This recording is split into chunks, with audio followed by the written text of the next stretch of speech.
Right now, I want to bring in Liliana Pearson, who has been watching the story for us. Both the search for the suspect in Ethan Rivera's killing, but also the different stories we're hearing from CATS bus drivers. They're coming out now saying that the job is not safe. They are not surprised something like this happened to a bus driver.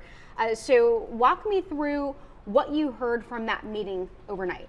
Yeah, so we have known that the CATS bus drivers were going to be going to City Council. They've been very vocal about the fact that they were wanting to meet with leaders and that they are looking for some sort of action to happen. So we've heard their testimonies at multiple different events, and it's just heartbreaking every single time. So this is at City Council, and you can see they were cheering, they were chanting. Lots of them had signs. This is just outside City Council in the government center.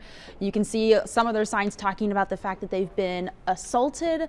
They're all saying that they're tired, they're afraid, and we actually have some sound from when they spoke at council just detailing some of those harrowing stories. I know, and I heard some of that when you were sharing this story during our broadcast, and I told you off the air, it really stood out to me because it's just such scary moments that you don't expect someone to experience on the job. So let me cue that up for you. My nose was broken, I was attacked, I didn't even know the person, he did not know me. I have been assaulted. My peers have been assaulted.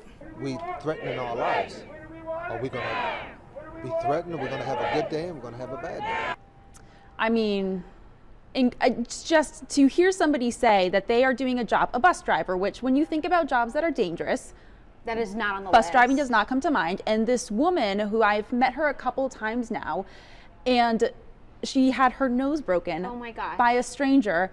And all of them talk about that this is a job that they do because they're trying to provide for their families. In order to have this job, they've told us that you have to have a background check, you have to have a clean driving record. These are people that are trying to help our community function, and they are going through this every single day. So they have asked for several things so this stops happening and their jobs can be a little safer. One of them is they want some sort of bulletproof partitions around the drivers, which is wild. You don't think that they'd need that, but again, Ethan Rivera's unfortunate and untimely death is a perfect example of why. Yep, he was shot and killed on the job because police are saying it was a random act of road rage. So they're asking for those bulletproof partitions.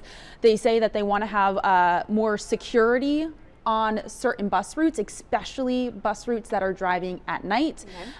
They are also wanting working phones on all of their buses. They've talked with us previously that it's a little bit roundabout if an event happens on their bus, how they are able to get security to actually arrive. They have to call a manager and the manager calls security. So they're looking for something a little bit more direct. So those are some of the really big things that they're asking for. And we actually had a chance to talk to the CATS CEO, John Lewis, and he responded to some of these demands that the drivers are asking for. Because it seems like that it's an expensive ask to a certain extent to have the bulletproof partition, having a security guard on board those bus drivers. So I am curious to hear what he had to say. The union asked us, and they have worked over the last couple of days to lay out specific locations and routes that have been, they have heard from their members that are challenging and problem issues. We will address that with our company security, but also there will be increased CMPD presence. So like we just heard there, he was talking about the fact that they have continued to talk to the union that represents these drivers, and they are looking for ways to work with the drivers and make these routes safer. So one of the things that they are looking into is getting more, not only security, but some CMPD officers involved in these routes. They are asking for a little bit more detail right now. They are talking to the drivers about specific routes, specific buses, places that they can really focus in first, right? Because you need a starting place. So where can they focus in first and get those fixed? We also know that the buses do have radios on them, and they said some of these buses didn't have working radios on them. So they have gone in and they have fixed those to make sure that they are able to, if something happens, contact somebody and get some help to these buses. Okay. So I think the next big question, what's the latest in the case involving bus driver Ethan Rivera? Essentially sparked a lot of this conversation, at least in present day. Again, bus driver on the job in Uptown, shot in a case of road rage according to police, and now the suspect's on the run. He is on the run. They have identified him. That is the big update. I think you have a picture of him. Yep, so this is the mugshot of the person that they believe to have shot and killed Ethan Rivera. And they are continuing to look for him. It looks like his name is Darian Tavici.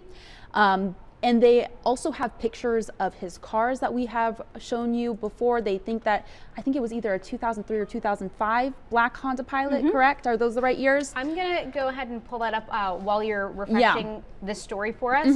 We do have a web story up, so I can pull up those pictures. So that's who they're looking for. And so far, it's really a plea to the public.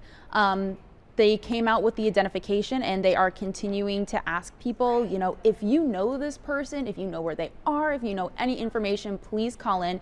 You can either call into police or contact Crime Stoppers. If this is something that you would like to keep anonymous, you absolutely can by contacting Crime Stoppers. Again, there was that mugshot there.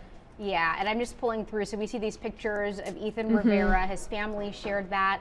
Again, we've been following this since it first unfolded last month. This is what the scene looked like. There are those pictures, yeah. Here's the picture of who they believe is the suspect in this case. And we also have these images of the vehicle. It's an SUV, a Honda Pilot. They believe this is the car that was involved in that. So this guy's been on the run for weeks now, and they're asking anybody who knows anything to reach out. Absolutely. And we heard a lot from these bus drivers that, you know, they never thought that this was something that was going to happen, even though they have all encountered, from the sounds of it, some sort of form of, whether it's intimidation or assault from people that are getting on these buses. So again, there are several asks that they have, but the big ones, again, they're asking for things like bulletproof partitions around drivers and bulletproof glass on their windows.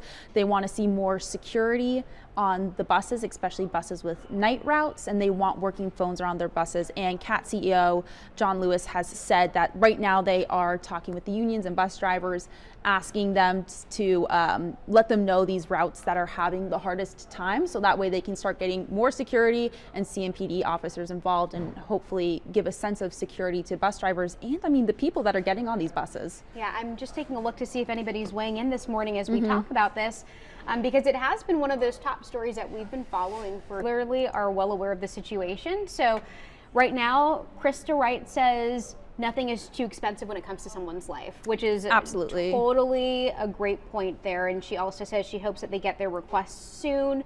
We see someone talking about another situation, a dangerous situation out of Tampa, Florida. So, but to Krista's point, saying that there's nothing that's too expensive to maintain safety. And back to your point about the sound from the bus drivers, I think that's really what stuck out, sharing their personal experiences as to why they're demanding these changes. Yep. People that they tell us that they're getting spit on, they're getting hit, they're getting assaulted. The one woman who says that she had her nose broken.